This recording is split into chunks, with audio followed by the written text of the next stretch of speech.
good stuff. Welcome back, everybody, to Goodwill Podcasting with Connor and Stone, your movie podcast that today is talking about movie marketing. Yes, with Weapons out this weekend, we had the thought about doing this episode because of the highly anticipated horror film and the mystery surrounding the 17 children that have mysteriously gone away. Where have they gone? And I believe that was like all the marketing was, man. There's a lot of stuff that pops up in the movie. We did an episode on it. We talked about it in full spoilers about 2 days ago, but that was the pitch. The pitch was the idea for the movie and performed well at the box office, overperformed if we're being honest. But it got me thinking about what are the most most successfully marketed movies of all time. There we go. And just so happens the three that we came up with were all found footage movies. Kind of funny how that works. People find footage and it can be used in marketing, it seems. But it got me thinking, who can be a great guest to bring on the podcast? And it's actually a dear friend of mine who lives close to me, who I've watched many movies with, and we will watch many more. A found footage junkie, I would say, gets his fixed on the old found footage, but he's here to talk with us. It is Marcel Movies, my friend Marcel. Thank you. First time on Goodwill Podcasting. We love saying that. And thank you for joining us so late. What's up, guys? I am very happy to be here. First time on the podcast. I don't have a Blair Witch shirt or anything. I do have an As Above, So Below, though. So I had to rep some found footage for that. And yeah, I'm really excited that you guys are having me on here. Can't wait to talk these movies. And yeah, let's get it going. Connor, have you ever watched... Connor, let me ask you this. All three that we're talking about are somewhat horror movies. I would call Cloverfield the least of the horror movies that we're watching today, but it is terrifying at some points. How were you all watching these? Like, what is your relationship with horror? I know you're not as fond of it as me and Dan are. What's the feelings? I'm like a Marine Corps veteran. I'm like super tough. So like, I'm just kidding. I'm a bitch when it comes to horror movies. The only one I had seen before this actually was Paranormal Activity. And solely for the reason is because in like, I want to say 7th grade, there was this girl I was really into. And I was like, I need to get into horror movies because she likes horror movies. And so I asked my brother, who was into horror movies at the time, what's a good way to start? He said Paranormal Activity. And then he locked the door to the basement of my mom's house and while I watched it. So that's brutal. Other than that, yeah, that's one way to do it. Paranormal Activity. Other than that, the other two were a surprise to me. One of them was a bit of a letdown to me. I can't even remember. We discussed Paranormal Activity 2 on the podcast, and I think that I watched the first one in preparation for that. We talked about horror sequels. That was probably like a year ago, something like that. Yeah, Marcel, final 2 episode. Yeah, do you remember what your first horror movie was? What horror movie would you introduce people to? And maybe it is found footage, maybe it's not, but to give people a company with the genre. No, definitely. Well, this is actually crazy, but my mom took me to go see the Blair Witch Project when I was 7 years old. So in 1999, I was 7 years old, and my core memory, I remember this, and I'm not lying. We went to Universal City Walk. We went to the theater there. I don't remember watching the movie, but I do remember is leaving the theater and being just like haunted by it. So that is a core memory for me. I don't remember the marketing when it came to Blair Witch, but I do remember going to the theater to see it. And then the next year, she took me to go see Sixth Sense. And then from that point forward, I just became obsessed with horror. 99, man. I was a whopping 2 years old. So unfortunately, I didn't get to have any cognitive ability there during that great movie year. I was 1 year old, so yeah. I guess I say Paranormal Activity is my first. I guess technically my first horror movie would have been like Jaws or Deep Blue Sea. But like I think like Jaws for our generation at least is like not as much horror anymore. I would agree. But Marcel, when you were talking about going to see the movie, I think that's a excellent maybe transition into talking about the Blair Witch. That will be our first movie because we're doing these chronologically. I have to ask, did you think that the Blair Witch Project was real?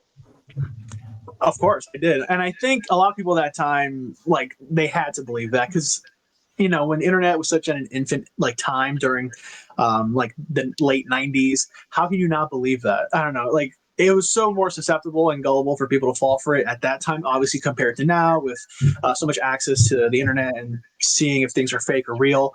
But when it came to the Blair Witch, I mean, at 7 years old, I don't know what I thought. I just saw like pictures of missing people. I watched a movie. I probably didn't have that much access to the internet, and if I did, it took me like 30 minutes just to log on because it was dial-up. But yeah, I definitely believed it. Yeah, I'm glad you mentioned the infancy of like the internet, because that was the thing. That was what drove this thing into its popularity. Oh, man, I should ask my brother what if he saw it. He probably didn't see it. My parents probably didn't let him. But that is what it. There will never be anything like this ever again. And I'm so shocked with how well Longlegs was marketed last year, because it was a viral sensation as well. With how modern our technology is, I feel like it's just so difficult to do. There's a reason why. I mean, I will say Barbenheimer, just that collectively together was a good marketing campaign. Obviously, Longlegs, like I just mentioned, but we won't get anything like, dude. I'll try to get into it a little bit, but I went down a rabbit hole of everything that was released for Cloverfield. There is so much they did. MySpaces and it's just all like they would send people T-shirts and they would have little pictures that they had to put together, all this stuff. But yeah, AOL chat rooms is what I read for the Blair Witch. Is they would get AOL chat rooms and just, hey, everyone go to this website and read about this Blair Witch legend. And that's the thing, is they wouldn't promote the movie, they would promote the legend, the myth that was the Blair Witch. And people would get interested in that and search it up, and that's how they would find the movie. Which, I mean, but I agree. Like, just imagine now you being in an AOL chat room, someone sends you a link to the website, and you're like, oh man, like you're like really into it. You're like what's going on? I need to like find out more. Like I don't know. I that's how they just fell for it, and I believe it. Honestly, it's kind of how I feel about Cthulhu and the new movie coming out. Cthulhu, what is that? Well, It's like which movie? It's like a Lovecraftian thing. it's like a sea like monster, basically. Like it's a legend, more or less. It's kind of looks like a massive octopus. Like, have you seen the Kristen Stewart movie Underwater? I've not. I've heard that's really good. Yeah, it's actually pretty solid, but that's kind of like a Cthulhu-like creature in that movie. Okay. Well, Yeah. from what I understand, there's a Cthulhu movie coming out. I think next year. Oh wow, I didn't know that. Do you know anything about it? Not much. I haven't done too much into it yet. Okay. I remember the Underwater film was one that was, I think it was dropped January 2020. So not only was it 2020, but it was January 2020. So that was a dud on arrival. But I read this fact and I wanted to read it to you guys because I thought it was wild. And it might be what I use to promote this episode for our podcast and everything like that. This is a statistic about the Blair Witch. So what they did after the movie was released is they paid for a full page ad in Variety magazine, the most money that they probably ever spent on an ad. And all they had was, it said BlairWitch.com, 20,222,589 hits to date. So that was how many people had gone to that website as of that day. And what is wild is because the internet was so new, at that time, there was only 190 million users. So that means 11% of all internet users went to the website. Damn. Wow. And I mean, we can say it right now. I mean, one of the most famous things about this is how much money it made. So it was made for $25,000, and it went on to gross $250 million. I don't even think that's the biggest one we're talking about today, which is no, crazy. It might be Paranormal Activity. Yeah. I think that's still considered the greatest box office success. I probably would agree. I wonder if there is anything that matches up to it. Have you watched the other Blair Witch movies, Marcel? I've seen the second one. It's been a while, so I don't really remember too much about it. And then the making of, I haven't seen in a while either. I'm like really behind on my Blair Witch, Lore. Just lore as of right now. But yeah, it's been a while. It's kind of weird. I know that the second one, which is called The Book of Shadows, is about somebody like who found the tape, and then they're wondering if the story is real. So it's actually filmed like a movie. It necessarily isn't found footage, but the lore of the movie is in the movie, in the sequel. Like everyone knows the tape and has watched the tape, and they want to find out themselves if it's real. So they try to go out and basically do the same thing. That's actually kind of a cool concept.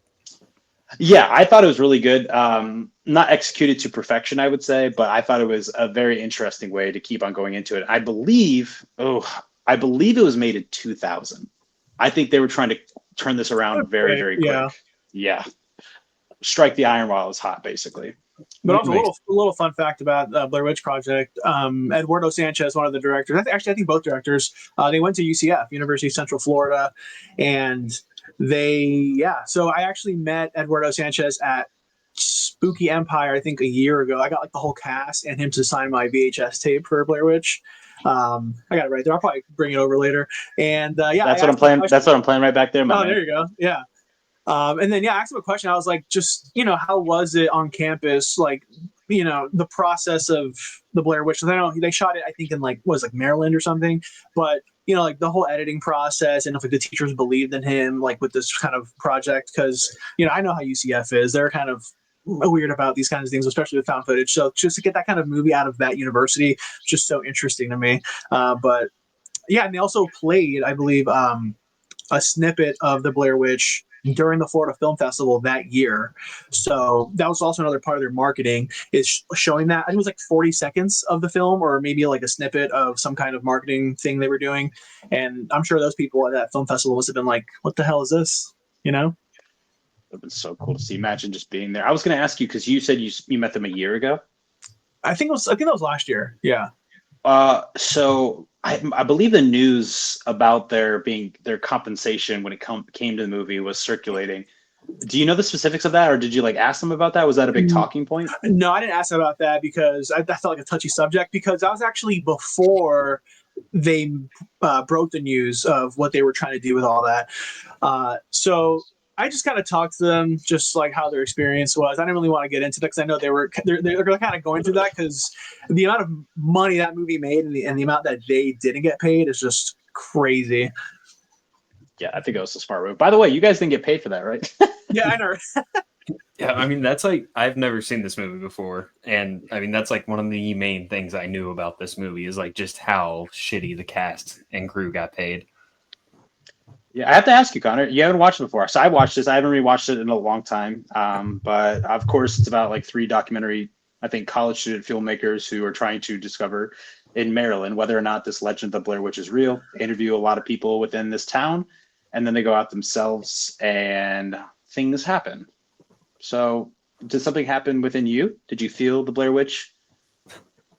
I have not felt the Blair Witch, but it is nighttime. It's thunderstorming, and we have some woods behind my house. So maybe I'll go, just try and feel something tonight.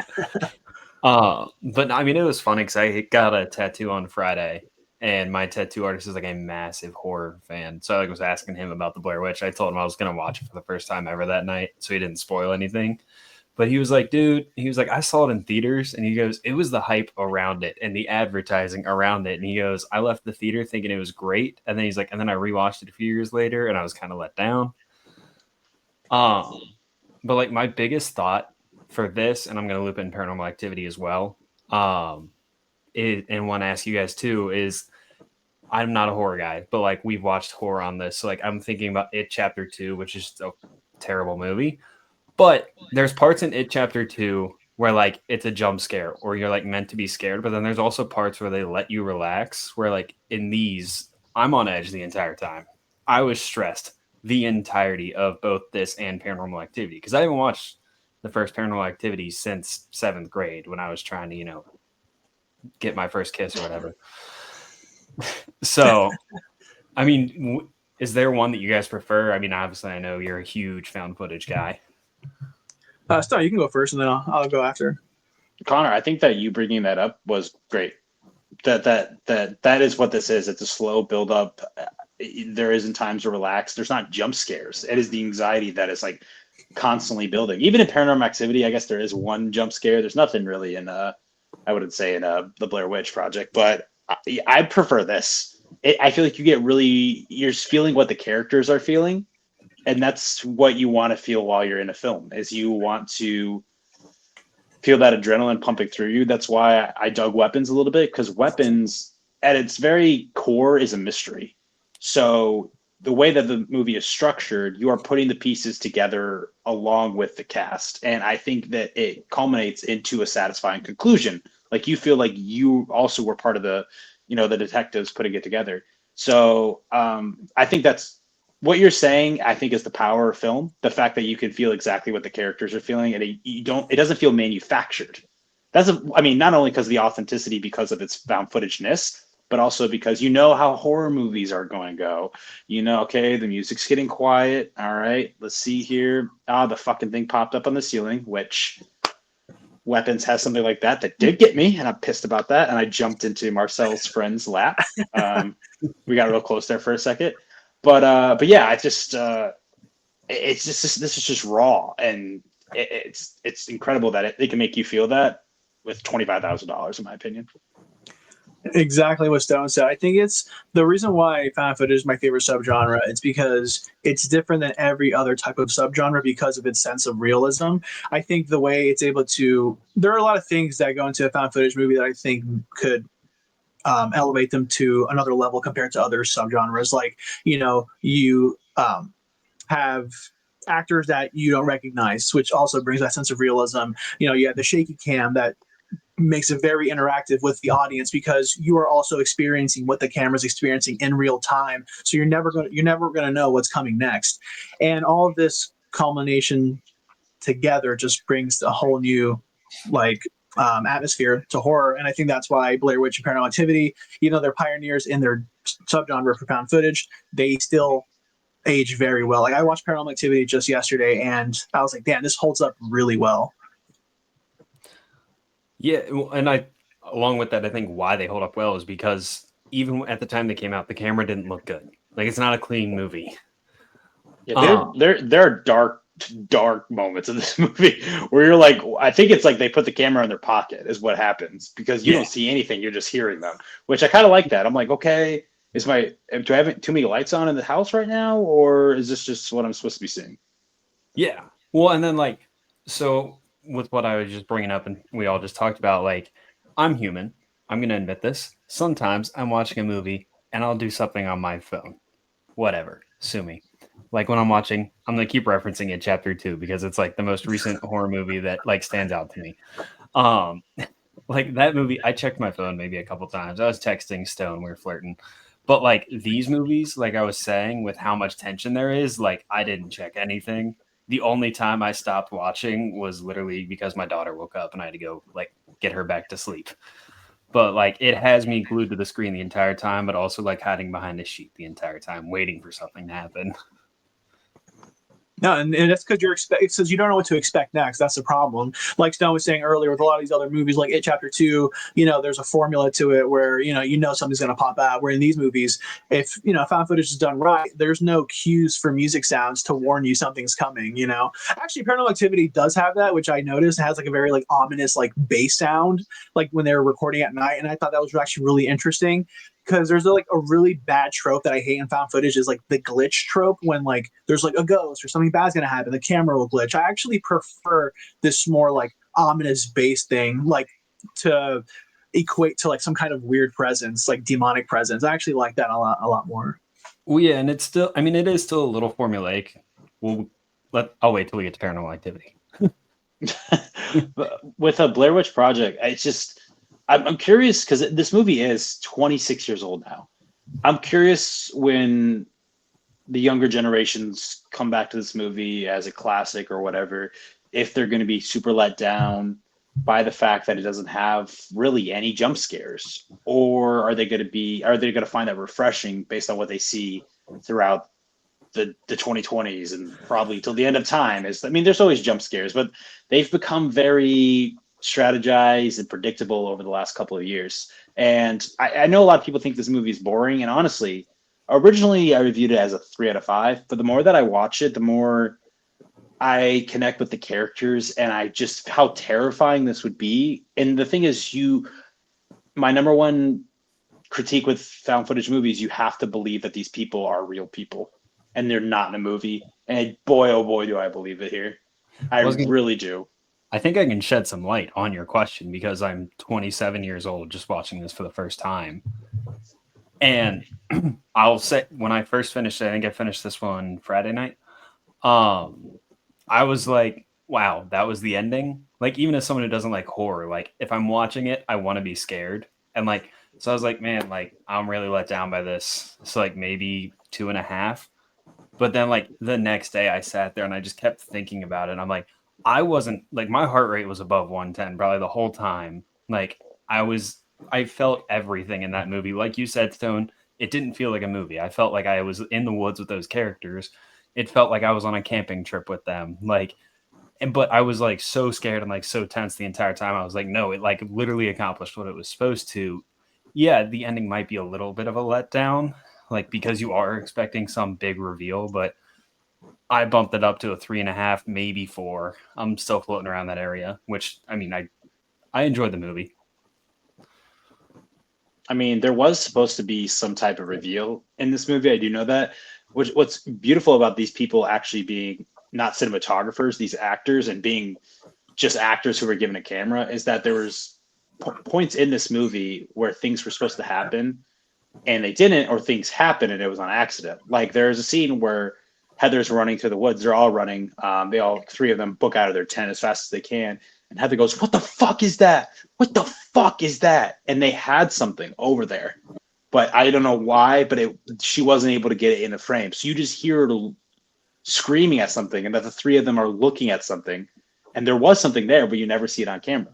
And then also the iconic image that is the poster of this movie is Heather with her face, like it is such a strange angle, so close up to her face. That was also an accident. She did not know that like the camera was that close to her face at all. And it's just beautiful things like that that you just take. I can only imagine how much footage that they had of this film, and they just like broke it down. And when she did that, they're just like, "Oh yeah, we're that's cooking.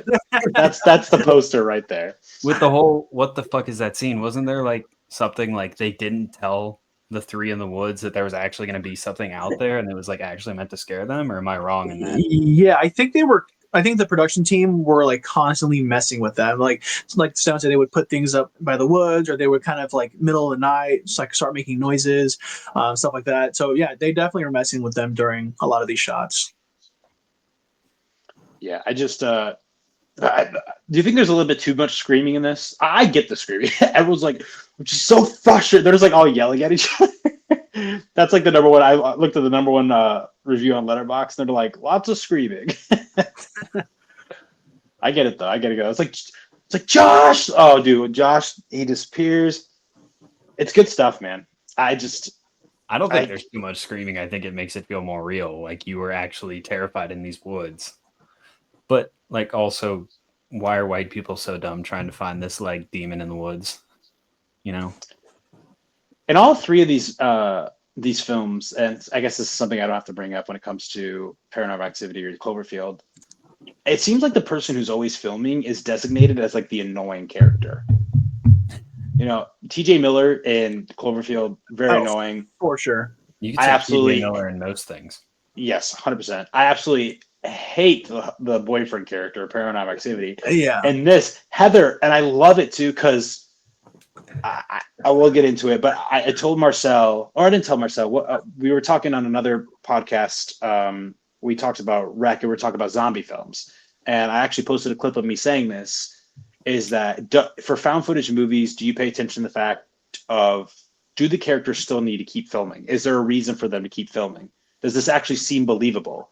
And unfortunately, in one of these movies, I will say that is not the case. I'm not going to get into, it's not Blair Witch Project, so it's one of the other two. I think we all know which one you're talking about.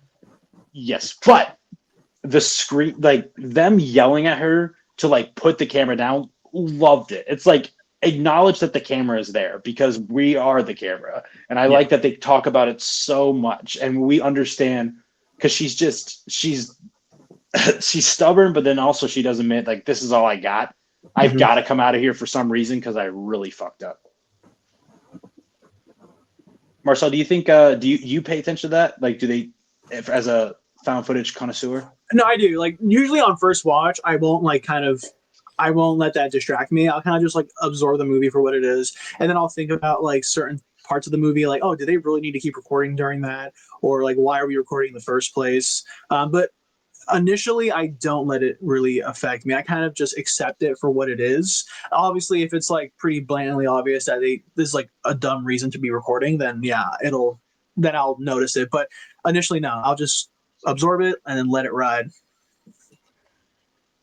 What's cool, Connor, is that I actually watched a found footage movie in Disney Springs with Connor or with Marcel and his dad, and Marcel was wearing a Blair Witch Project shirt. And when we were walking out of the theater, we were talking a little bit. His dad was talking about the fact that in this movie they recorded on film because Heather's constantly mentioning, which I really love this because she does sound like a filmmaker doing this, is that she wants to catch certain things on 16 millimeter, which is the black and white footage that she's getting. And it was funny because I don't think you remember that, Marcel. And your dad's like, no, it's in there. It's in there. It's in the movie. I remember because I think because you were a little late because of traffic, and they showed like one scene of the guy just doing this, right? Like one scene, but then every other time they showed the film, the I guess the film reel or whatever.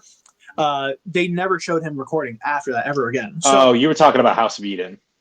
Oh, I'm sorry. You're talking about in Blair Witch.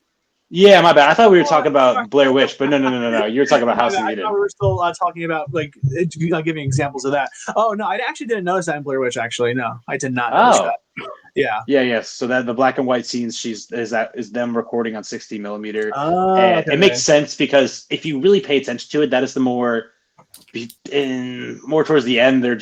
You just get sporadic images of the 60 millimeter because they're running for their lives or they're scared. But towards the beginning, it kind of, to me, it seems like that is what she's going to use in her documentary. That's the stuff that she really wants to catch on the 60 millimeter. So, Connor, did you something that this is my second time watching this movie.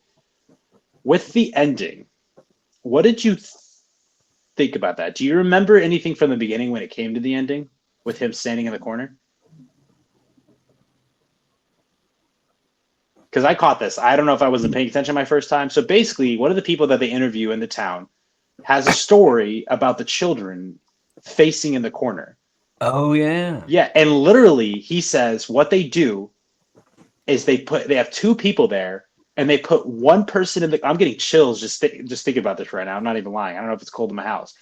But they have two people, the witch or whoever's doing this has two people and they put one in the corner and they kill the other one. So it's insinuated, and she knows that. So it's insinuated when she goes down in the basement and she sees Michael, I believe it's Michael, in the corner. She's like we as the audience, and she also knows she's dead. That is the thought right there. And I don't know why I never remembered that corner conversation in my first watch, but when I was watching the rewatch, when I was rewatching it this time, I was like, oh, she's gone. She's a goner. That's terrifying. Yeah. You don't need some witch to go, get you. Exactly. Yeah, just like that lingering image of him standing in the corner is just enough. And then, like you said on rewatch, if you notice that, then yeah, that's the end for her. It was crazy too, just trying to, in my mind, visualize what they were describing the witch looked like.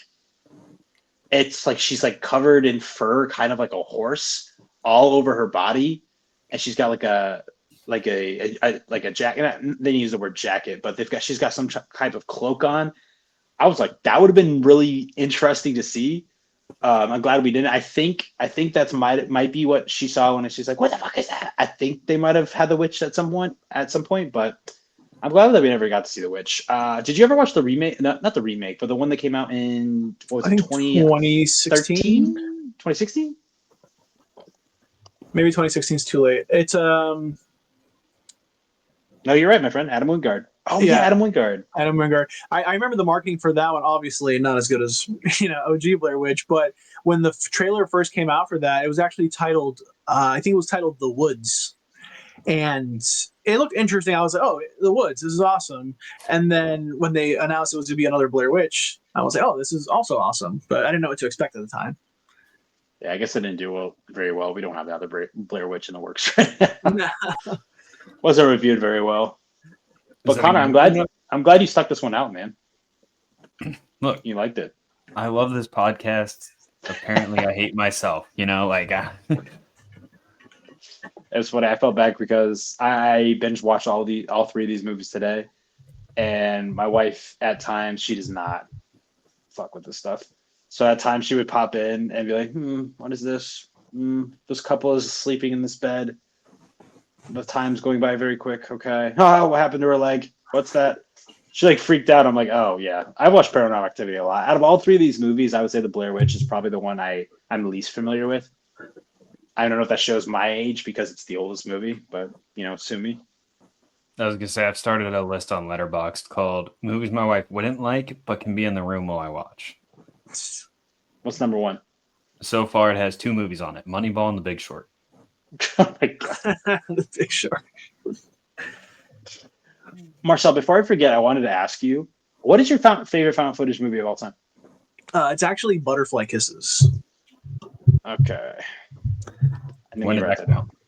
That came out 2018. Okay. Do any of the movies we are talking about today fall in your top 10? Ooh. Yes, Cloverfield and Blair Witch. Nice. But on rewatch, Paranormal Activity did get a bump. So I think Paranormal Activity is at like 12 or 13, I think. Okay. How many found footage movies have you watched? Guys, here on Good Will Podcasting, we only bring in the best for you. And this might be the best of the best. I think I've seen like close to 150, maybe slightly more. Okay, so I don't want to like plug this for you, but before we started, Stone told me you were talking about making your own found footage podcast. And my first question was, is there actually enough found footage movies to make just a podcast about that? 100%. There's a lot, and there's a lot of bad ones, but there's enough to go around to like, you could do like a classic, and then you can do like a new one, and then you can do, I don't know, a bad one. There's enough to go around for sure. Okay. Well, Yeah. I mean, just by you saying you've probably seen around 150, I wouldn't have even been able to guess that there was 150 found footage movies. That's 150 episodes right there, baby. Right there. All right. Follow-up question. Okay. Does the American market kind of dominate found footage? Or is it like bigger internationally?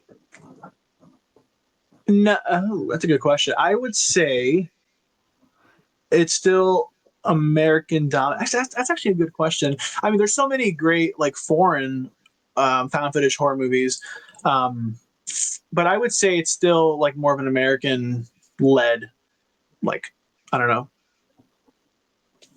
Yeah, it's American led more because you have like Wreck, which is Spanish. You have Gonjiam Haunted Asylum, which is Korean. You have Be My Cat, which is like the first ever Romanian found footage horror movie. Those are like just some that I can name off the top of my head, but I would still say it's more leaning towards American. Yes. Okay. Third question, Connor. I got nothing else. Okay, so do you use? Marcel. I don't know if I follow you in Letterboxd. Do you use Letterboxd, right? Yeah. All right. So what do you got this rated as? I got to know. Blair Witch. Blair Witch Project. Yeah. I probably have it a 5 out of 5. 5 out of 5. I said I got out of 4. Connor, you said you were deciding on 3.5, 4. I'm leaning 3.5, 4, but I'm probably gonna go with 4 after our conversation. And again, like I've just sat with this now for 5 days, and like I keep thinking about like just how I felt watching it, and it wasn't enjoyable, which means it hit its mark. Which is a compliment. Yeah. All right. So next, I think we're going to talk about another top 5 of yours then, Marcel, which is, I think our next one is Cloverfield. That we're talking about from 2008. And then we're going to finish out this episode with Paranormal Activity 2009. Damn, guys. I mean, we could talk about the marketing. I did such a deep dive into the marketing of this movie. And Connor, let me ask you this. Do you know how the marketing of this movie began? Have we talked about this on the pod? I wonder if you remember. Very famous. You talked about it on the podcast before? I've talked about it with my wife before, so I feel like we've done almost 100 episodes now. I feel like I would have had to mention. We did also a podcast episode associated with how this movie was first marketed. That is a very hard hint, but was it a horror episode? No, it's a Transformers. So when Michael Bay's Transformers came out, I believe in July of 2007, what they did for this movie for a trailer, nobody knew about this movie. And then they played the clip somewhat of the clip into the party at the very beginning. And what led to the explosion happens in New York City. Everyone's rushing downstairs. They get outside. People are in the streets, and then the Statue of Liberty's head comes barreling through the street and lands there. Naturally. That is all you saw, and then it cuts to black. You just saw that clip. Cuts to black, and it says 01, I believe, 18, 2000 or 08. So January 1st, 18th, 2008, and then it says produced by J.J. Abrams, and it stops. Doesn't even give you the name of the movie. That's all you saw was the Statue of Liberty head. That was the last image in your head of whatever this movie is going to be. Hell yeah. And I know oh man, I'm going to butcher what this is called.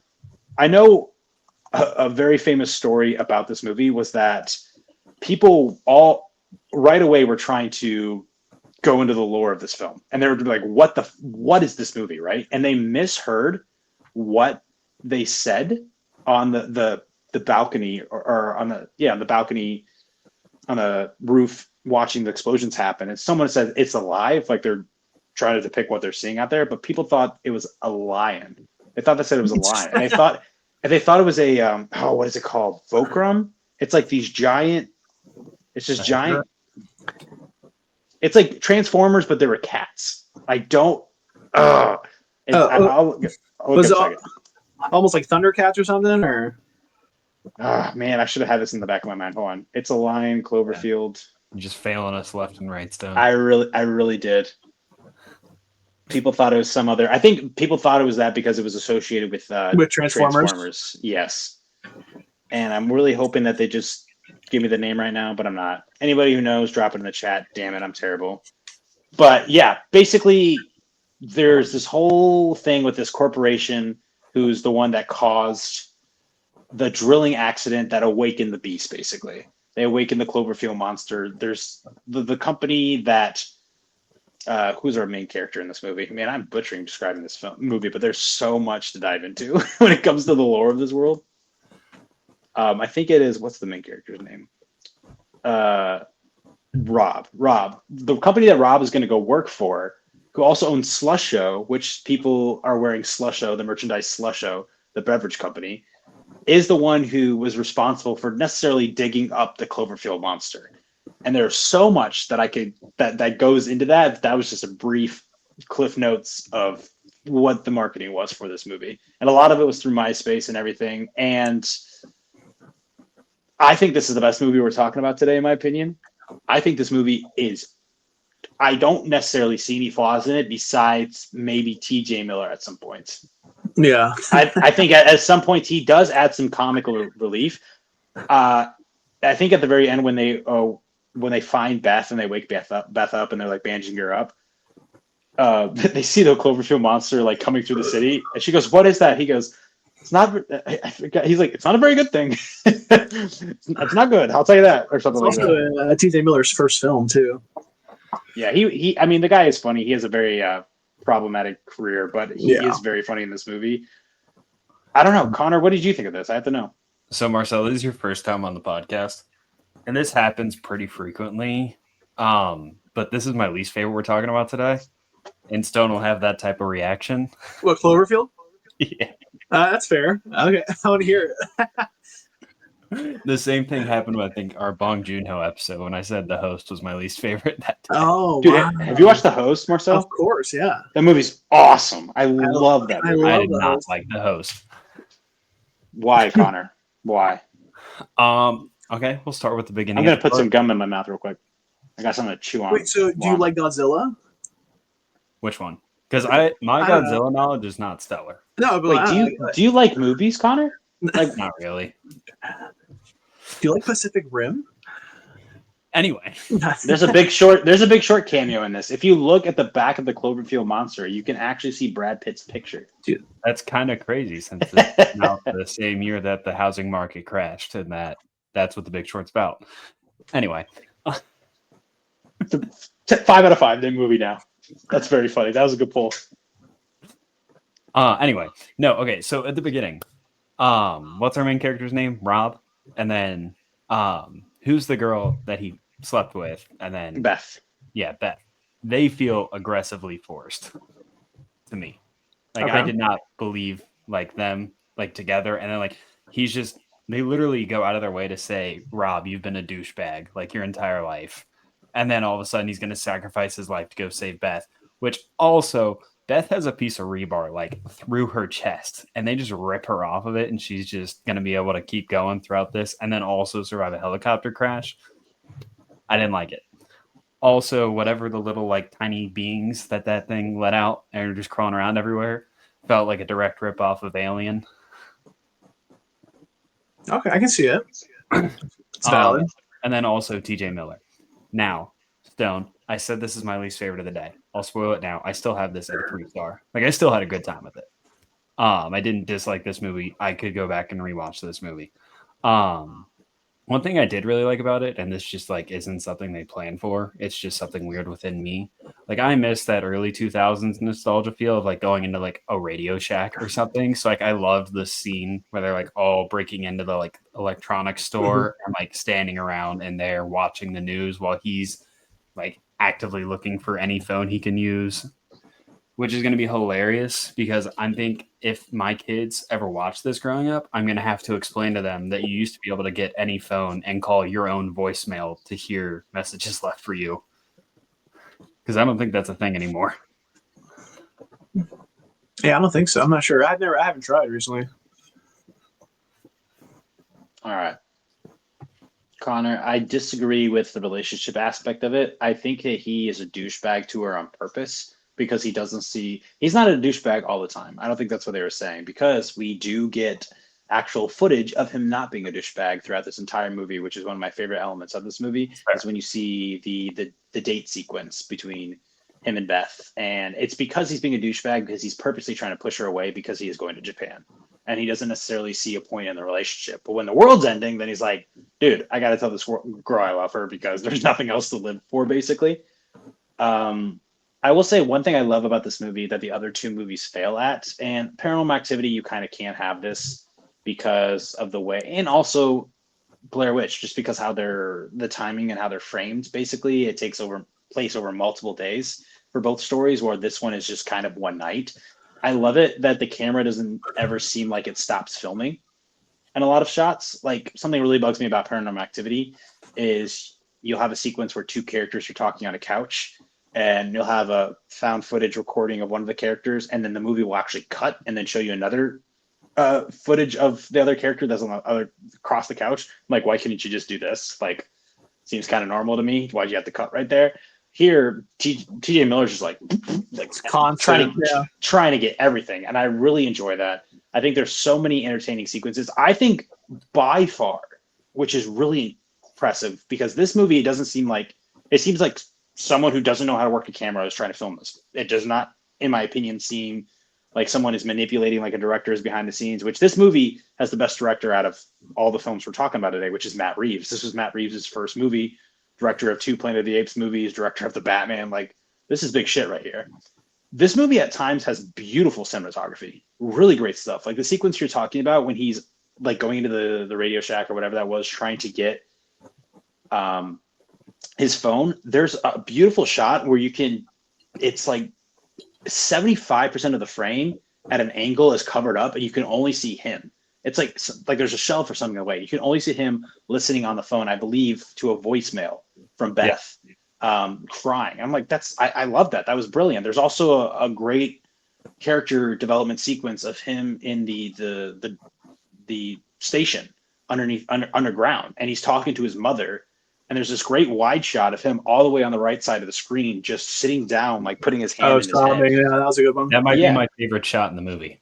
Yeah, I think this movie is incredibly entertaining too. I think it fleshes out the world and like it uses New York City to its max. This is something that I wish the A Quiet Place Day One did. I thought it used its location poorly. I mean, this has the scene where they're like, we're gonna go, and it's like the military shooting the Cloverfield monster, and they're like right in the thick of it, and TJ Miller's like, holy shit, and you just see like tons of rockets, and the thing is screaming. I was like, oh my gosh. And then you go into the subway, and you have these, like I said, very important character moments that are happening, but then you go in the subway, and there's shit there. So you have another action set piece where they're trying to get away from the crawlers, and then you have another moment where they're trying to settle down. And you have another time for character development, but then all of a sudden there's the military, and you're getting into this military subplot, and all these people. All of a sudden, fucking Marlena's head's exploding. I'm like, this is great. Okay, so her head did explode, and they didn't just like execute her. No, I don't think they executed her. I think that was the sickness. Okay. I mean, you can clearly see that she was like, there's a lot of blood up in her Yeah. in her noggin. Yeah. I was just in my No, head. I don't think we hear a shot. It looks like that, but I don't think we hear a shot. That's fair. That's fair. Also, I'm glad you brought up Quiet Place because I feel like that could be a good found footage movie. They Maybe. did another one. A Quiet Place. Okay, I think there's some rumor that Quiet Place takes place in like the Cloverfield universe. Like this stuff goes. Well, it's I'm kind of almost like how Overlord takes place in the Cloverfield universe. Yes. So that one's We actually take place that in one's the Big confirmed. Short universe. Nothing does. Only you take place in that universe. But Marcel, I mean, you haven't. It's in your top 10. What do we think? No, definitely. I don't think there will ever be a found footage horror movie like at this scale. I don't see it. I don't see like nothing will ever touch the scale of Cloverfield with like these giant monsters, these big set pieces going through a city.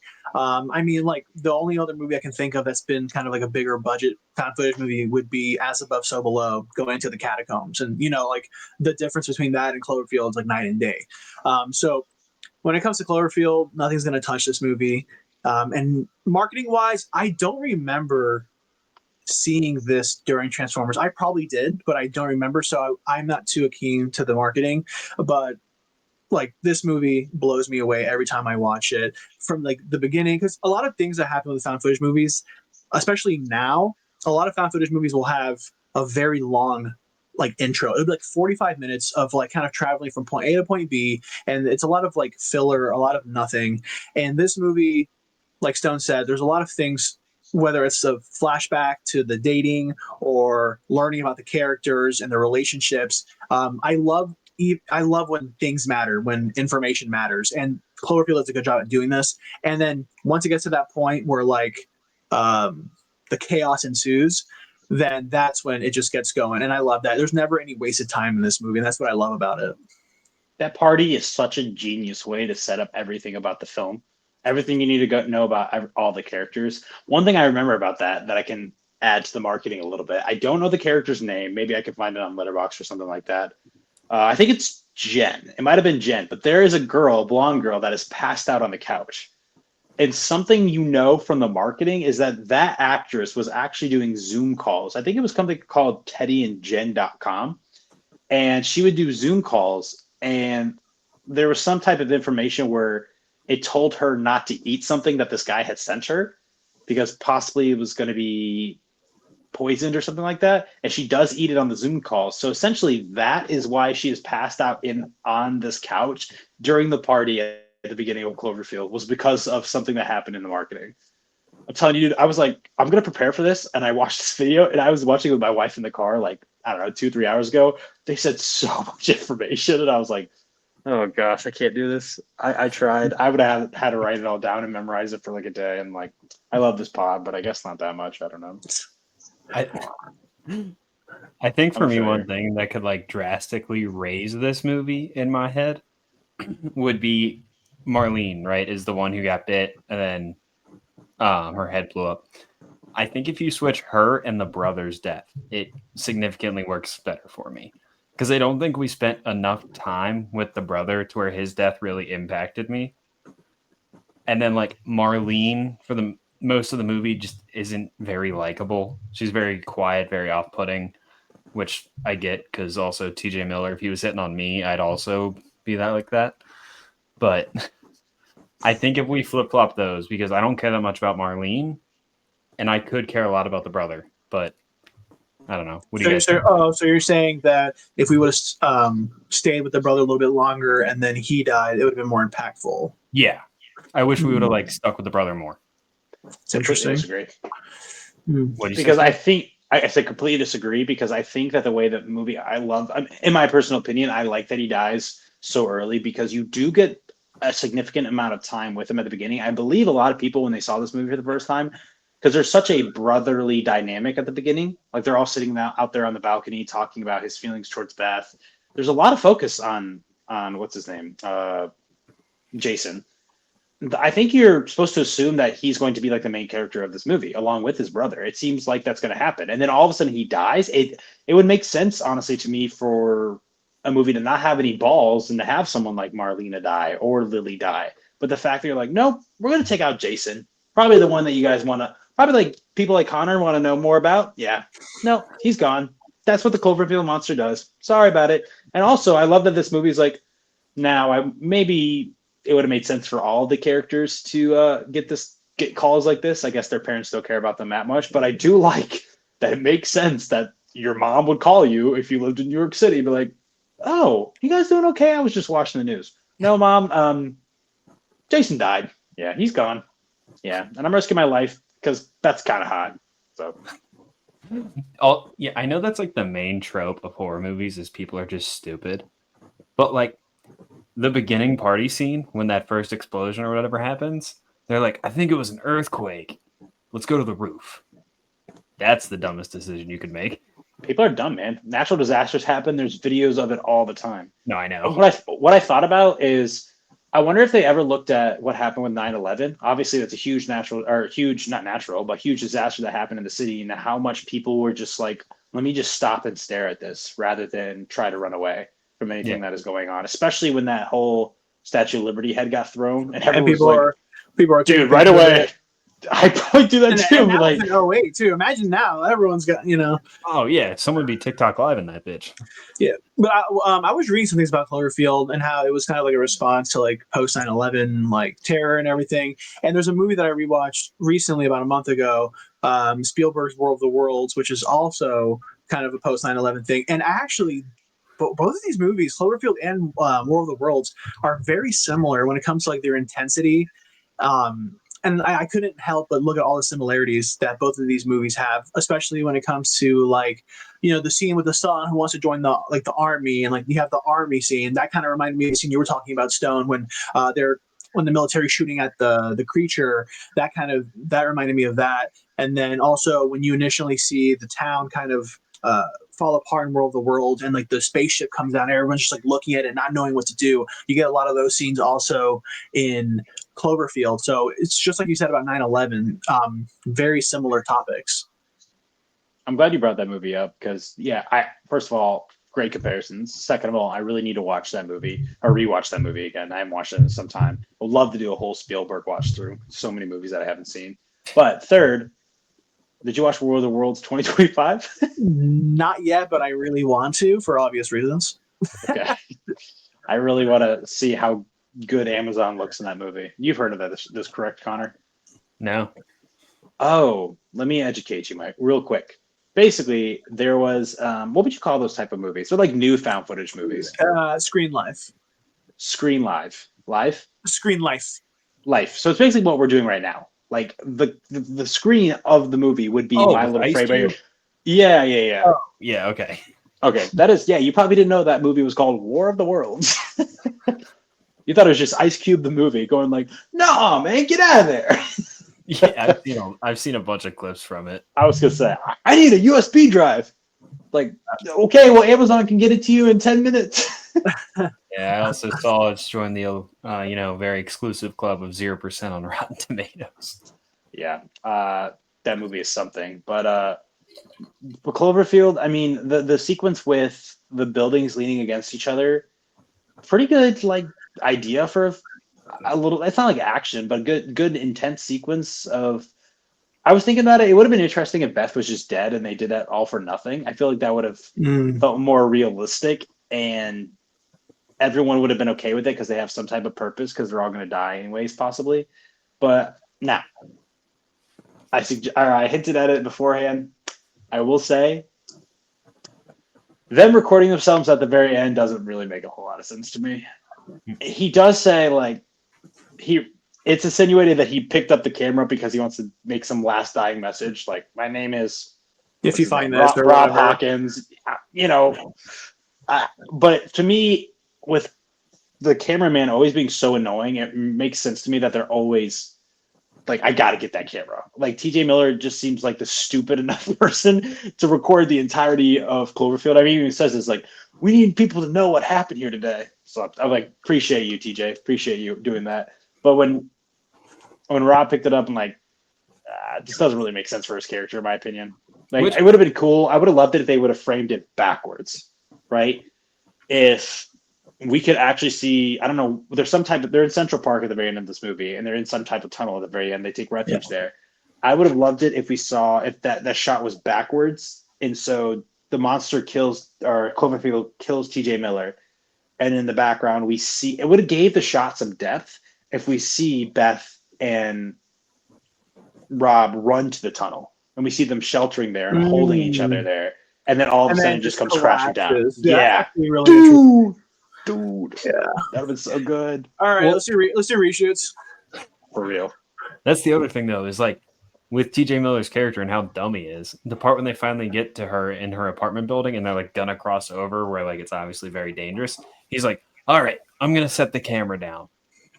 And then he just starts walking. He didn't set the camera down. Wait, what are you talking about? It cuts there. It cuts there for a second. And I think it is insinuated that he did. You talking about when he jumps from one building to the other? Did it cut? It did for like a little bit. He's like about to step, and then all of a sudden he's like, they should have done more there. I agree. But I'm glad you mentioned that because I absolutely love the way the camera is angled when he puts it down, when they lift Beth up after she's punctured like that. And you can always see her legs, and they're like 3, 2, 1, and they just lift her legs up and she screams. I thought that good stuff, man. And didn't she say there was something on her legs and she couldn't move them in the beginning? No, that was I think towards the end. That was Rob. Rob said he couldn't move his legs that well after the helicopter crash. I remember that. Sure that. On the voicemail she left him, she said like my legs are crossed or something. Maybe she wiggled out of it. Just a little bit. Give it a little wiggle. She good. She's a strong woman. She's waiting for Rob. Rob is a handsome man. Oh, one thing I also love about found footage movies is that in order to have a good found footage movie, in my opinion, you got to have no-name actors. Yeah. And I love, sorry about all these careers besides maybe, Lizzie Kaplan was in Mean Girls before this. So that's a pretty big film to be in. Is that Marlene? She played, yeah, that's Marlena. She's also in my favorite Christmas movie. The Big Short. The Night Before. Never turned The Big Short on during Christmas. I love that movie though. The Night Before. Is that the one with? Thank you. Seth Rogen. The only other person I've ever found that liked that movie. Anthony Mackie, right? Yeah. Yeah, that movie. That's a great Christmas movie. You're like the only other person I found that likes this movie because they ripped it the fuck apart when we did it on there. Dude, what's his name? Sorry, not to like. Dan. That's who you gotta. Yeah, that's who you gotta yell at. Dan. I forget his name, but we can talk about that another time. Well, we've already talked about that movie once in our podcast, so there might not be another time with how the reception went for it. It's going to be a yearly Christmas tradition for us. But one thing I also thought was gutsy with this is that they show the monster so much, and I thought that was just I respected it a whole lot. Like you do get to see him just wreaking havoc on the city. I think that really adds to like the size of him. It's kind of like Godzilla when you've got to see his legs. Right, you've got to see what he looks like compared to a building, and I think they do that thing with Cloverfield very well. I think the monster is just called Cloverfield. That's what everyone just calls it, if I'm not mistaken. But I would have loved to see the zoom out shot at the very end because they do that sequence where they like dive bomb him, right, and they explode him. Everyone's like, "Yeah, woo, we killed him." I think what happens based on how big it is to where the helicopter is, I think he just jumps. He literally just tries to jump out of New York City and just hits the helicopter. I would have loved to see that from far away because I'm like, Cloverfield is not that tall. Not at all. If I'm not mistaken, hold on. Clock is turning. Cloverfield in this movie is a baby. I do remember that because in Cloverfield Paradox, which is not a good movie. Which I actually haven't seen yet. At the very end of that movie, spoiler, it's not that big of a spoiler. you see basically the last shot is you see the Cloverfield monster, and that Cloverfield monster's head is coming out of the clouds. So it's massive. So I'm almost positive. Let me do a little Google search real quick. But I'm almost positive that this is an infant in Cloverfield. Does this one like also have any connection to the one with John Goodman, 10 Cloverfield, and yeah. Okay. Because doesn't that one mainly take place in like a bunker? Yep. Cloverfield is probably the weirdest cinematic universe ever, because I mean, we talked about A Quiet Place and I looked it up. Basically, that script was thrown around maybe as a Cloverfield movie, and then what I saw was that they basically just it transformed into what A Quiet Place was. I think that might have been the same with Overlord. That's what I believe happened with. I have the movie right there. I love the movie 10 Cloverfield Lane. That they just tacked, because it's not really a Cloverfield movie until you get the very end, and then everyone and that's the part where everyone's like, "Ooh, I liked what it was before this." I'm looking up if the monster is an infant. Hold on. Is Cloverfield's monster an infant? I'm almost positive it is. Come on. The little things that it lets off in the train station. Is that like, what's that, like fetus Cloverfield? Like, no, that's the lice from the Cloverfield monster. Also, just an attachment. Yeah, that's lice. Yeah, man, I'd be itching for sure.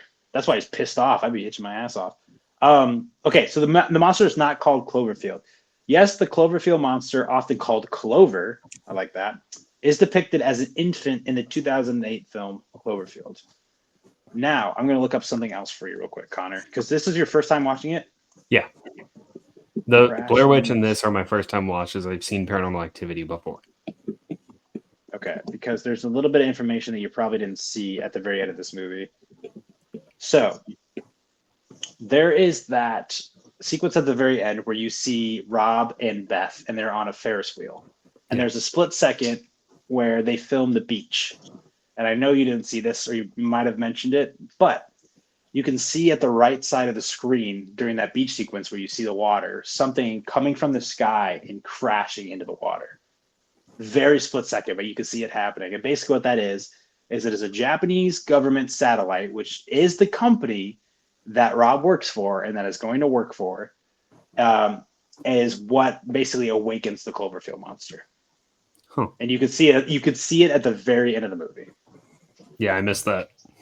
Yeah. So just look up like thing crashing into water.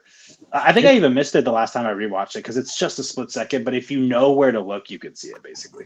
Yeah, I watched it last night and I'm like, damn, where is it? I forgot. I couldn't figure it out. And at the end of I used to remember what it was about because, like I said, there's so much annoying lore to this movie. It's cool. I like it, but there's like 50 pieces of information you got to know. I stayed and I watched the credits, and at the very end of the credits, there's like an audio message of someone going, "Help us." And I remember that meant something, and I don't remember what it is anymore. Yeah, if you play it backwards, it says something else. Oh, okay, hold on. It says like it's still alive or something like that. Yes. Oh my, Connor, isn't that fucking wild? Yeah, that's that insane. People would do that. They're like, this movie, the lore and the marketing and the genius of like, they're just like, people love just researching stuff and just messing with movies and making them bigger than what they are. So that's exactly what we're gonna do, and that's what they did with Cloverfield. Doing "Help Us" backwards, saying it's still alive. Like, what are we doing here, man? Long legs who? Yeah, you easily got to bump that up to like another 0.5 stars, Connor. I mean, have I convinced? We talked about Blair Witch. Have I convinced you to? Have I convinced you to raise this rating at all? Talking about it. What do I need to do, Connor? You tell me. Shirt off? Like what? Let me think on it. Get me to 10K followers, actually, Stone. That's what you can do. 10K followers? I'll pay you. I'm sure you can get there. Like $200 or something like that. I don't know. Oh, I want. But you're 100% correct, though. Marcel, I just wanted to lay my eyes on it myself. A chilling confirmation that the monster, or at least a creature similar to nature, is still alive. That's what it says.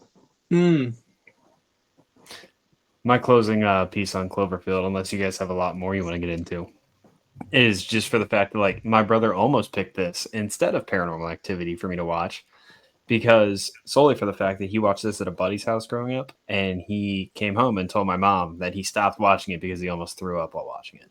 Yeah, that was a big thing with people when this movie first came out was they couldn't handle it. They were super nauseous, the shaky cam. That's like the biggest complaint for this Oh, movie. Yeah. Yeah.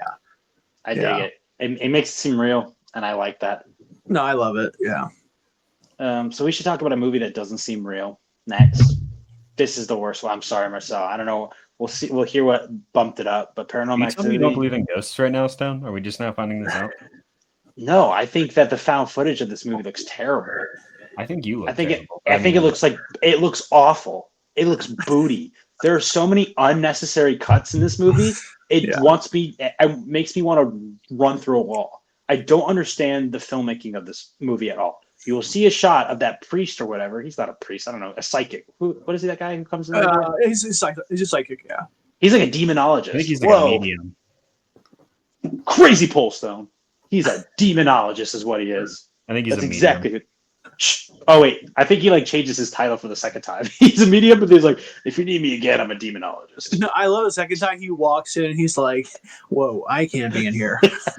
I do like that. I can't be in here. I'm sorry. I gotta go, guys."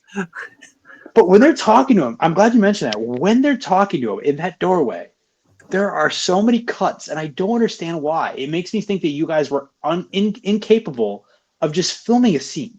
Just film a scene, and it's fine. You could do the camera just back and forth, but they don't even do that. There's just cuts where you could see both of them in frame, like the girlfriend and the medium in the frame, and then it just cuts to like it's the same shot. Ugh, it frustrates me so much. Don't you do that when you're editing your own TikTok videos? It's different. Do you want to get my theory on why that is, or do you want to talk about the marketing first? No. Well, the marketing. What do you know about the marketing for this movie? Because I found one significant thing, basically. So this is the one marketing tactic that I can remember physically experiencing this, and it's the reactions from their early screeners. That was a huge thing, like the night vision reactions. And I remember people freaking out. I remember there's one girl specifically who like had her eyes covered, freaking out, and that was the one thing that really drew me to watch this movie. So when this movie first came to theaters, whenever it came out, that's like the one thing that sold me were like those live reactions, like, oh, it can't be that scary, you know. So that's what I remember from the marketing. Look, Yeah, I feel like this is the first time they ever did that. I would never judge one of my mutuals for loving horror films. I'm just saying that therapy is getting more and more, accessible. And the fact that you said you saw someone watching a movie like this and you were like, I need to see it. Therapy's getting cheaper, man. There's someone you can talk to. I love it. I mean, yeah. If people tell me it's really scary, then that makes me want to go see it more. Basically, the one I remember, the footage of the people in the audience, and that's something that I think Smile too. Like I've seen that over the last couple of years. They still use that. Yeah. What was the weird thing? Was it for Together that they're like, Together we did this thing to measure the dilation of people's pupils or something like that. Yeah, Pupils, and it's hard to say. I'm like, okay, and then maybe it was Long Legs where they measured people's heart rate, something like that. Like this is the average heart rate for the people that watch this movie. But the one I found, what's the top 5 like highest heart rates for a horror film? Yeah. I mean, that Cinema Joe comes out with like one of those videos every single year. Yeah, it's fair. Anyway, I think like the Conjuring's up there, maybe. Insidious, probably. Dude, my wife doesn't Hereditary.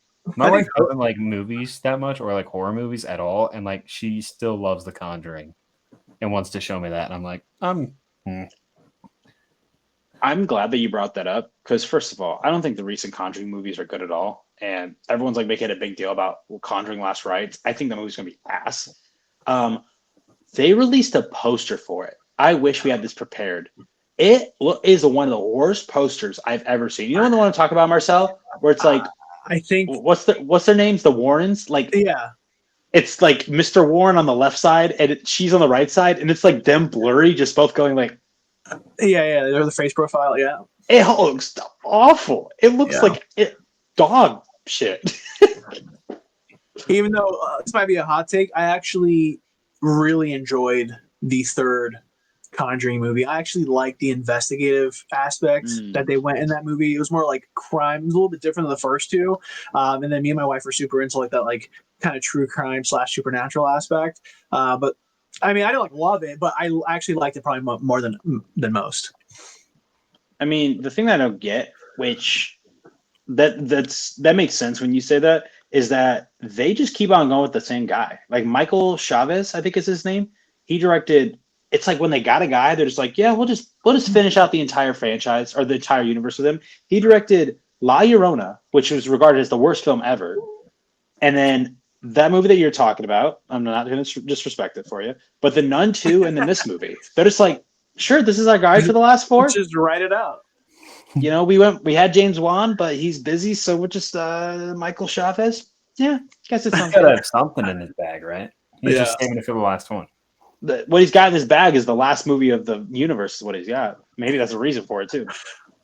But no, the marketing thing that I saw for them, which was really interesting, was something called the Demand It campaign. And basically what you could do, you could go online and you could cast votes for Paranormal Activity because everyone had heard about it in the online spaces, but everyone knew that it was a smaller movie. So what you could do is you could go and it would be like Los Angeles, New York City, and you could say, oh, this is where I'm from, and click something that'd be like, I want this in my city. I want this in New York City. I want this in LA. And basically what the filmmakers could do, or the distribution company, which was, I forgot who distributed this movie. Paramount, yes. Because they didn't have maybe a whole lot of money because they didn't know how this was going to do. They knew exactly what markets, what regions of the country to put the movie into. Because we literally got people from this city voting for this movie to be in their theaters. So let's not waste it on, some hunky toe town in Nebraska. New York City, baby, let's do it, which makes sense. But that was like, I think it was 1,500 cities that they went into, something like that. And that's how they used it, how they selected which ones they would do, which is smart idea to do when you only have so much money. That is really smart. Oh, sorry, Connor. Did this get a big international release? Probably after that, I would say. I said while you're looking this up. Marcel's about to say something. Oh, okay. Go ahead. So I think they did the whole demanded thing because I also read that they first did it screening in like college towns, and then that's when they got a lot of the reactions. And then when people saw the reactions, then I think they, they probably sold it off to somebody else or Paramount or whatever. Then they made it more distributed, and then they did the demanded thing after that. So that's actually making a lot of sense because for our audience, before we hopped on, we were deciding what year Paranormal Activity actually came out because if you look it up, it's listed as 2007, but it didn't actually hit theaters till 2009. So everything Marcel is saying makes sense for the timeline of everything for this movie to progress. And I made a video about this, but it did, before I get into that, it did make more money domestically, made $107 million domestically and then $85 million internationally, but still a good pull for obviously how much this movie was for a budget. But I made a video about this not too long ago. Marcel, I'm probably sure that you know this, which is how your knowledge is when it comes to found footage. Do you know how this movie was changed at the very end and why it was changed? Yes. I don't. So basically, I think when it was hitting those festivals, Connor, Steven Spielberg got his hands on it. And there's actually, I didn't hear about this. Oh, okay. Oh. I thought it was something else. Oh, okay. Guys, this is why we tune into Good Will Podcast. Exactly. Now, I'm gonna butcher this, but I'm almost 100% sure right. I'm almost 100% sure right on 50% of this. There is some, believe some legend about Steven Spielberg possibly getting haunted by the script or something like that you can look up. But originally, how the movie was going to end was we were just going to hear Mika, which I hate his name is Mika and not Micah. Sorry for all the the Mika people out there. My wife was listening to me. She was like, "Is his name Mika?" Like, yep. But anyways, we were originally just supposed to hear him die downstairs. The whole jump scare of his body getting thrown into the camera, which I didn't enjoy this movie too much, but I will admit that probably one of the best jump scares of all time. Very good stuff. That was all Steven Spielberg's idea. originally Mika was supposed to die downstairs. We were supposed to hear him die, and I think that might have been it. But the whole him getting thrown at the camera and then her, which I love this too, is when his body hits the camera and it falls, she's just randomly standing there. Love it. And then her like approaching the camera, doing her little demon face. That was all Steven Spielberg's idea. Oh, wow. Seems like this guy's made a movie or two. Thank you, Spielberg. Yeah, but unbelievable ending. I thought of a Letterboxd review while watching this one, and I'm sad about it, but I'm proud of it. Is I think this feels like a haunted house, and that's not complimentary. I went to we're in the Orlando area, Connor. So Marcel, I don't know how you're going to take this or not. I went to Halloween Horror Nights for the first time last year. Yeah, because I now live in the area, and maybe I'm getting old. Or maybe it was the fact that I was standing in line for 2 hours. But going through, I don't know, maybe it was Insidious, and just having people go, boo! And like, ah! And, woo! Like, after standing in line for an hour and a half, I'm like, I'm not getting scared. Like, what's going on here? This felt like, let's knock a couple times. Let's have the monster growl. It's just, none of this movie was really scary to me. But I've watched it so many times, so I don't know if everything is just diluted. I don't know. And I don't understand. One thing that Cloverfield did a beautiful job of that I think this movie does an atrocious job of. And even the Blair Witch, but the Blair Witch is you're way more invested into the situation of that movie than I feel like you are here in Paranormal Activity. I hate the characters in this movie. Yeah. Even the wife, like the Mika, awful. I know he's an awful person, but I would have loved some characterization of them. And it's kind of like this guy's a douche, but she kind of puts up with him. And that's your people you follow for 90 minutes. He's literally just like a day trading, like kind of like, I don't know. He's just like he's a douchebag. That's all he is, really. And then he doesn't really bring anything to the table. And it makes me realize, because they're just like always home. I know you see her come like home one day from work, but they're like always home. And I don't know. It's interesting that you say that, because when I was watching the movie, I was also noticing like how much I hate these characters. But it also kind of adds to a little bit of that realism, because how do I explain this? Like, they kind of sold me, even though their characters are very unlikable, and she's also in the process of like getting possessed, which is why like her character ends up being like very mean and nasty towards the end and unlikable, even more so than she was in the beginning. I still think it brings a little bit of realism to both of those characters, and it kind of sold me on that. Like, I can see these people interacting with each other even though they're like annoying and unlikable. Hear me out on this one, guys, because this is what my videos to promote the pod are for this week. What if the ghost is the protagonist? Because, like, he sucks. He's a douchebag. We've covered that. But, like, can we talk about how shitty it is to, like, not bring up the fact that you have been haunted your entire life? And, like, not, like, just, like, some lights flickering. Like, some real shit actually happens to you over and over, and you just don't tell your partner about that and then allow them to move in with you and not mention it until then. Like, she's also, like, a shitty person for that. He even mentioned that. He's like, yeah, you could have told me that like the 30th day or whatever he said. Yeah. So, like, they both kind of suck. So maybe the ghost is the protagonist in this. The demon. It's not a ghost. It's a demon. My dearest apologies. The demon with the three toes. Yeah. Have you gone into the Paranormal Activity lore at all, Marcel? Have you watched the other 6 movies? I have, but it's been a while. I would need to do a deep dive. I think I've seen like 5 of them. I've seen the one where they like go to like a different dimension or something. Sick. That sounds awesome. It's so crazy when these like low budget movies like decide to become a franchise and like, where can we go from here? I love it. But yeah, I get what you're saying, Marcel. Did you mention why you thought the editing was purposely the way it was? No. So sometimes with found footage movies, what usually they'll mention this in the beginning of the film, which in Paranormal Activity's case they do. The first thing you see when the movie starts is Paramount would like to thank the family of whatever, Mika, and forget her name, and whatever. So it's almost the impression that Paramount had their hands on this and that they could have brought this to the editing floor, which kind of has all these cuts. And I think it's important if a film explains that in the beginning, because sometimes there will be movies that will have a lot of cuts or added sound, but it's never really mentioned. So you're kind of like, why is there like music in this movie? Why are these so many cuts? And then, found footage people will be like, oh, that's because it was in a studio and they edited it. I'm like, well, they didn't tell me that, so I don't believe that. And in this case, for Paranormal Activity, you mentioning all the cuts and everything, which is very distracting. And I noticed it a couple times. I think that's my reasoning for it. If they tell me Paramount thanks his family, that means Paramount had it in their editing bay. I like that. I like their reasoning. It's interesting, just like looking at it from that perspective, being like, Paramount had this found footage of this couple that just went missing, and they decided to edit it into a movie. I mean, that's exactly what they did.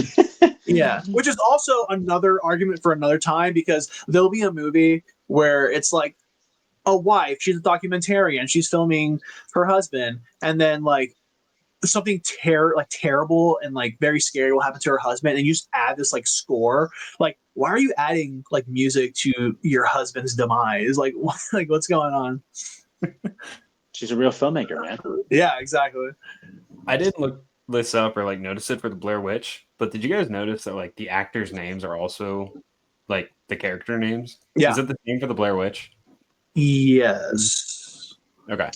I forgot to mention it, but something they did with the Blair Witch to still throw people off is for the actors' names. When people would search the movie up on IMDb, the Blair Witch Project, when they clicked on the actors, they would say that they were either missing or dead. Isn't that messed up? Yeah. But so is how they treated the whole crew. Yeah. I mean, at least they're not dead, I guess. But yeah, Paranormal Activity. Oh, I'm not a nitpicky guy, but you have to have some smarts when you're making a movie. Just some. Just a little bit. Just a little bit. With Stone's experience of making movies. I have so many years. I think it is on the second night. Mika says that he's probably going to get up around 6 o'clock. And of course, in this movie, I'm checking back here to see where they are on the Blair Witch. Sorry. I saw it in the back of my camera. And the second night, he says, I'm going to get up at 6 o'clock. And there is like one of the most popular things, not popular things, but most iconic things of this movie is that they have a time frame, right? Yeah. Down at the bottom. They have a clock that's going. He has an alarm clock that goes off at 6:14. Explain that to me. 6:14. You think he set his alarm clock for 6:14? I don't think so. Stone, I have alarms currently set for tomorrow morning at 5:04, 5:08, 5:16, 5:22. I think we just debunked that, Stone. So Connor, this was his first alarm. You have your first alarm set for 6:14. 6:14. 5:04 is just as weird. But no, is when you wake up in the morning, do you wake up at 5 or do you wake up at 5:04? It's set for 5:04, Chief. You just turned it on. Don't even. Okay, look at the rest of them. 5:08, 5:15. I see a 3:45 and a 1:50. I'll take it. Okay. I'll take those ones. That's strange, And then you also Connor. have like 9:38. You know what? Maybe you got me. I don't know. I don't know why you got those, but Sean, have you seen a movie called The Blackwell Ghost? no. I've heard a lot about it though. There's a lot of those movies, right? There's like 8 of them. Just you can watch the first one, but I would love to hear your thoughts on that because it's very similar. I won't say anything else, just not spoil it. But I'd like to hear your thoughts on that because you said in Paranormal Activity, it's just like it relies a lot on like audio cues and like knocking and like doors closing and stuff like that. And it seems very just like simple. But I also think you have to understand like when this movie came out, like people were buying into this, like not to the same level as Blair Witch Project, of course, but people were still like thinking this could be something real and that they were actually experiencing like real demonic or paranormal things in this movie. So like when you're like recording this thing in this room and you see like this door closed, you're like, oh, like did you see that? You know, like how'd they do that? You know, and just like even like the audio with like the demon and stuff like that, it's like something that you can relate to as an audience. Like, oh man, what if this happens in my house? Also, the biggest thing in this movie is sleeping with the door open. Like what is that? I would never do that. My wife said that too. I think that's just so they can get. That's crazy, Connor. That's crazy pills. No way. I would never That- sleep with the door open. You know who would do that? Someone who sets an alarm for fucking 4:34 in the morning is who would do that. That's exactly someone who would do that. Uh-huh. Like, And I mean, if Stone's door was open right now, I'd be like, Stone, please go close your door. You know, that is it makes sense in this movie though, because I think what they're trying to do is they're trying Yeah, to they're get trying to- footage out to the hallway. yeah, exactly. And I will say, Marcel, I'm glad you brought up the Blackwell ghosts and how the scares are depicted in this movie, because I do think I want to retract my statement just a little bit, because I do think that's unfair criticism for me to be like, I don't think that it was really effective, but I just don't think this movie's aged well personally for me. Okay. I don't think it stands well on rewatches because it just doesn't hit the same, because I kind of know what's coming. I'm just not scared. I'm just looking at two people sleeping in bed. That's all I get. And some guy waking up at 6:14 in the morning.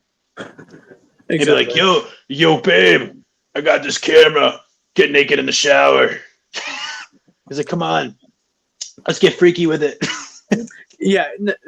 Yeah, he was like way too horny in this movie. I'm like, dude, you need to dial it back. The first like 30 minutes was just him trying to like get it in.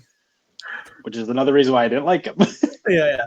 I mean, No, but I totally agree with you. But Yeah, I totally agree with you, Stone. I think this movie does not have great rewatchability. Like, I'm not gonna watch this every year, but I think watching it every like, I don't know, 10 years would be nice, because I still like when I watched it, I still kind of felt a little scared at times, like, oh, I forgot about this, or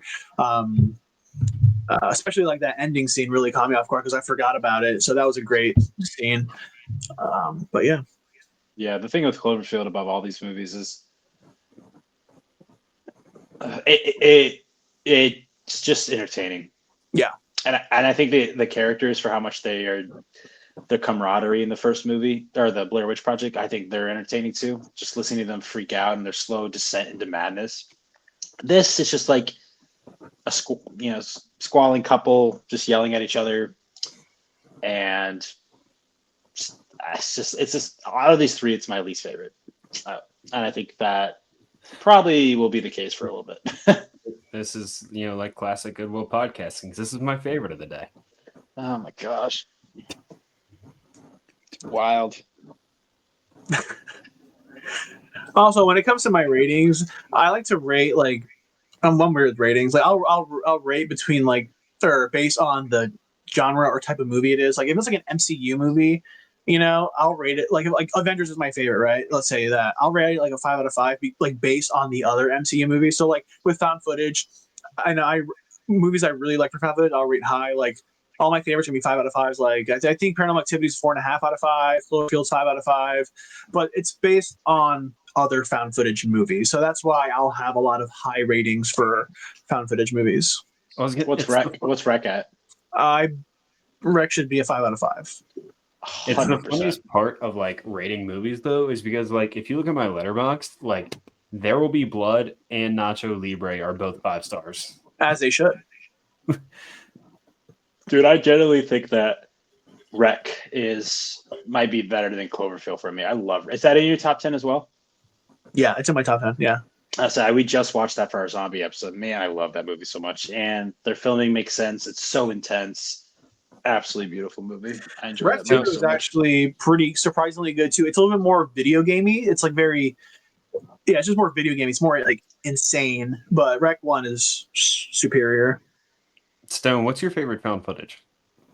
Oh, maybe it is Rec. I mean, I haven't watched too many. I haven't watched 150. Tell me if that counts, because I think mine's The Visit. Because that's part found footage, part not. No, I think it's mainly found footage. Yeah, it doesn't look like. I think it's weird though, like how their cameras don't seem very. They seem like very Richie cameras, very nice cameras that they're filming with. But it is, I think, delivered in a way that appears to be found footage. I would cut that. Yeah, The Visit holds a special place in my heart because it's like the resurgence for M. Night Shyamalan. So that's my favorite M. Night movie. Also, saw that movie in theaters because of my high school girlfriend. I need to stop watching movies for girls. I think is the culminating thought of this. Yeah. I have to ask you because Connor, you just saying you watch movies because of girls. I need you to watch one because of me, your girl right here. And I have to ask Marcel if he's watched it yet because we bring it up every single episode until Connor has watched it. But Marcel, have you watched K-pop Demon Hunters yet? I have not. I will be watching it very soon. So should I we just know. hop on like a Twitch stream together and we'll watch it together? Dude, I wish. I'll do it. I will do it, Is it in Connor. your top 10 of the year? Honestly, the more I think about it, maybe. It's like, I don't know how to explain it. It's like the movie itself. I mean, what I didn't even realize this. The movie's at a 97% on Rotten Tomatoes. Now, Rotten Tomatoes doesn't mean shit sometimes, but people still do pay attention to it. I did not know it was that high. That's crazy. Which is insane. Yeah. Hopefully that was like the little push that Connor needed. He's like, oh, okay, Rotten Tomatoes says so. 97%, and the audience score is 92%. I'm telling you, man, it's like. But hear me out on this one. It's the Stone. soundtrack. It's the music, man. I can't stop listening to music. Hear me The out tickets for that. The tickets to see it in theaters goes on sale tomorrow, by the way. So I'm getting tickets to that 8 a.m. tomorrow. Go to see K-pop Demon Hunters in theaters with a bunch of women and probably little children. It's Gonna be a little bit strange. It's a sing along, right? I broke it to a million pieces and we can't go back. Who sings that? The person who wrote the music wrote a lot of music for the K-pop group Twice. I don't necessarily know who the singers are. I think maybe she was one of them. But there's a boy band and there's a girl group. So you have the best of both worlds. Probably leave it up to them. That wasn't very nice. That was very nice. You would not be welcome into that theater. They'd kick your ass out. Fucking demon. Look, I sleep with that worked perfectly with Paranormal Activity. Sorry. I sleep with my bedroom door open, so I'm ready. That's crazy. Not after Absolutely tonight. Wild. Connor, you set me up for that. I didn't like that. Yeah, I know. Perfect. No, it wasn't. I ordered a T-shirt today too. Dude. Marcel, I want to pull up to Fantastic Fest wearing a K-pop Demon Hunter shirt. I hope it gets here in time. I mean, that's a month. You'll get so many compliments. I guaranteed. Dude, Chuck the movie guy, who's like, oh, dude, this is the most fucked up thing I've ever seen. Here's the top 10 movies where people get their eyes stabbed out, right? 5 out of 5 for him, K-pop Demon Hunters. Like, Connor, what are we doing? Like, what is the hesitation? Yeah. Oh, I got to watch The Big Short at 3 o'clock. I got to watch The Big Short at 3 o'clock, and I've got to watch it at 6. But then I got dinner and my family. It's tough. And then a little Big Short nightcap. Which is that in 89% on Rotten Tomatoes. Anyway. K-pop Demon Hunter Sire. Sorry. Nice try, bud. I will say something that I hate for our other co-host that's not here, Dan. It's for good reason. Dan isn't like Netflix, but like this is a Netflix movie. Like Netflix has some good original movies on it right now, at least that are animation. I've been talking about like this and Wednesday lately. Poor Dan. The issue with Netflix is like their good like projects don't get talked about nearly as much as their bad projects. Dude, they have great animated movies like Nimona. Oh my god, bawled my eyes. I love Nimona. The Sea Beast is really good. Sea Beast is great. Yeah. But if you haven't seen Nimona, oh my god, so good. Honestly, I think. Go ahead, Stone. I lost my thought. You're good. I've seen Nimona. I would recommend my third favorite movie of the year is called Lost in Starlight. Okay, Marcel. That is their Netflix's first ever Korean animated film. Oh, okay. And it's beautiful. It's also got music in it. I'm a sucker for music in movies, and it's got some really good. It's like lo-fi pop music in this film, and it's about an astronaut and a struggling musician. And literally the climax of the movie is like this banging lo-fi pop song, and just like two people hugging each other, being in love. I'm like, oh, I was sitting on a train, dude. I was on the Brightline train, and I was going from Miami back to Orlando, and I was sitting next to my wife, and I was like, someone's cutting onions. Damn. That was the closest I've come to crying like all year. I'll have to check it out. Netflix gave maybe my least favorite movie of all time, though, and that's Purple Hearts.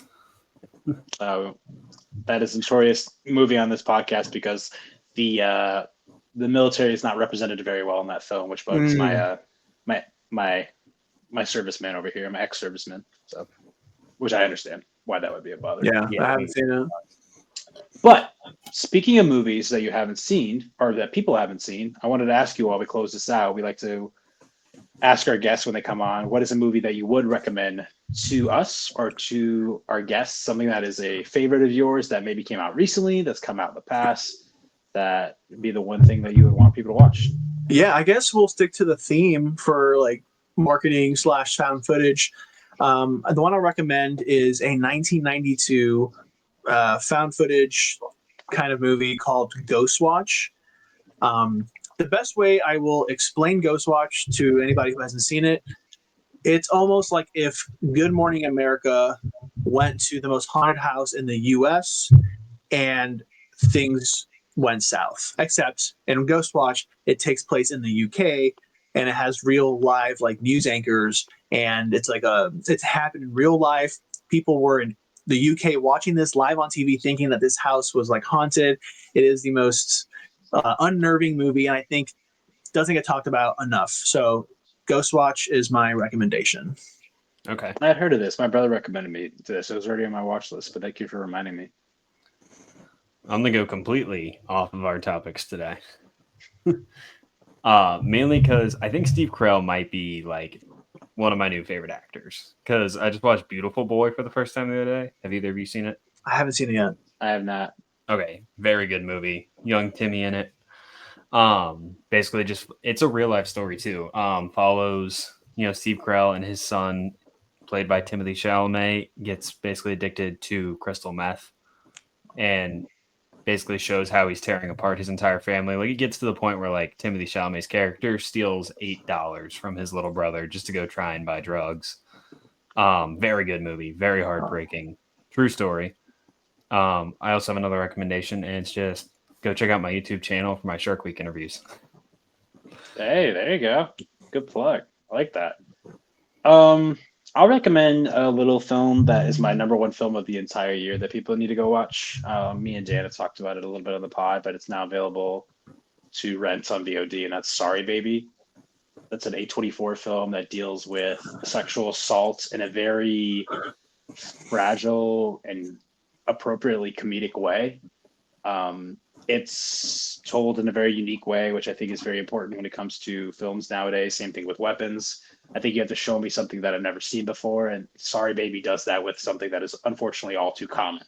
So it's got one of my favorite character actors in it that pops up for a second. I don't want to spoil it, but I'm going to. It's John Carroll Lynch. I love John Carroll Lynch, and he shows up in the movie for 10, 15 minutes in a beautiful scene. But yeah, it's such a fine line to balance. But I think the director Eva, what's her name? Eva Victor does a great job. So Sorry Baby, check it out. 4.1 on Letterboxd. Not that that means everything, but It's pretty good. movie. It's aight. It's aight. My movie will get 4.5. I think I trust One day. Letterboxd like averages more than I trust any other like IMDb or Rotten Tomatoes.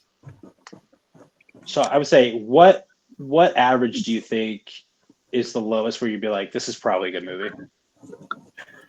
Really quick, I'll spend like 2 minutes on this. There's actually a funny rating scale that I do for found footage movies from IMDb, because I actually came from I'm an IMDb boy first, but now I'm like fully Letterboxd, but I still use IMDb a lot.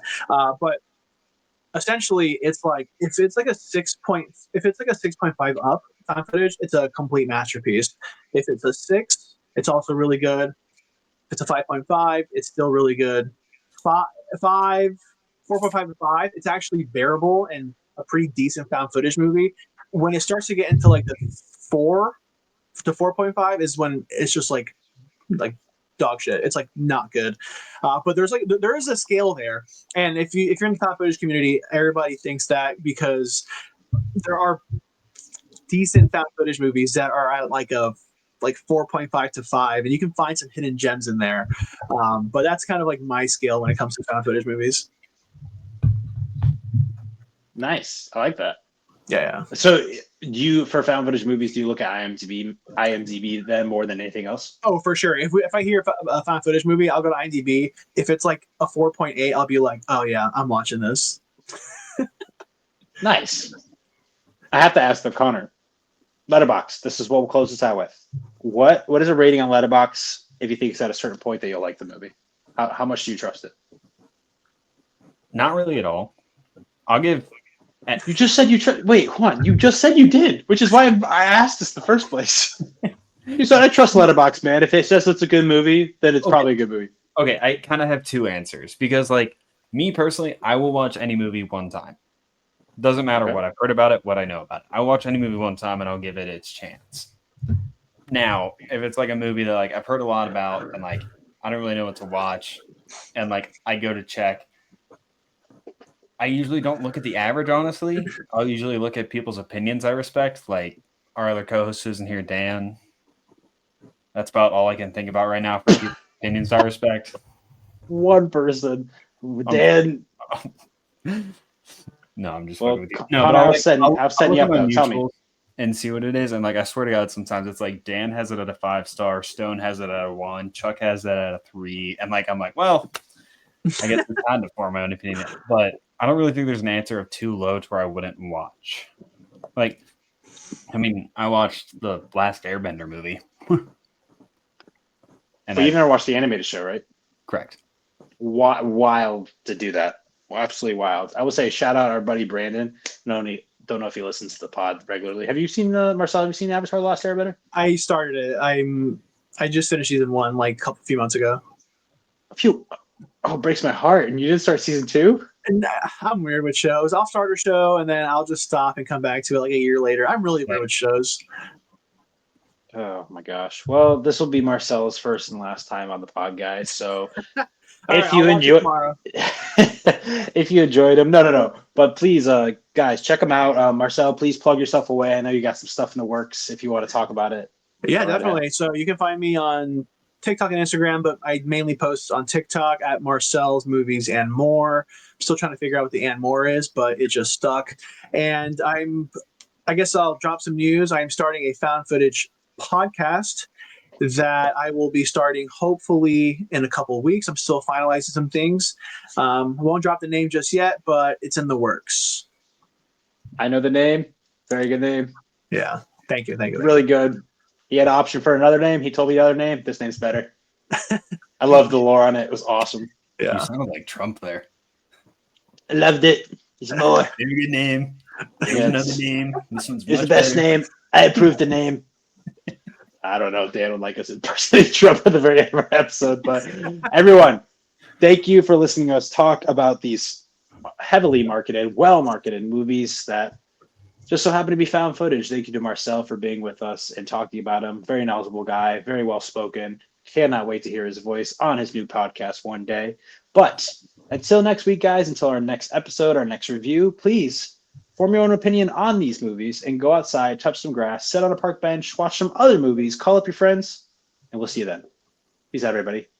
Thank you. Yeah.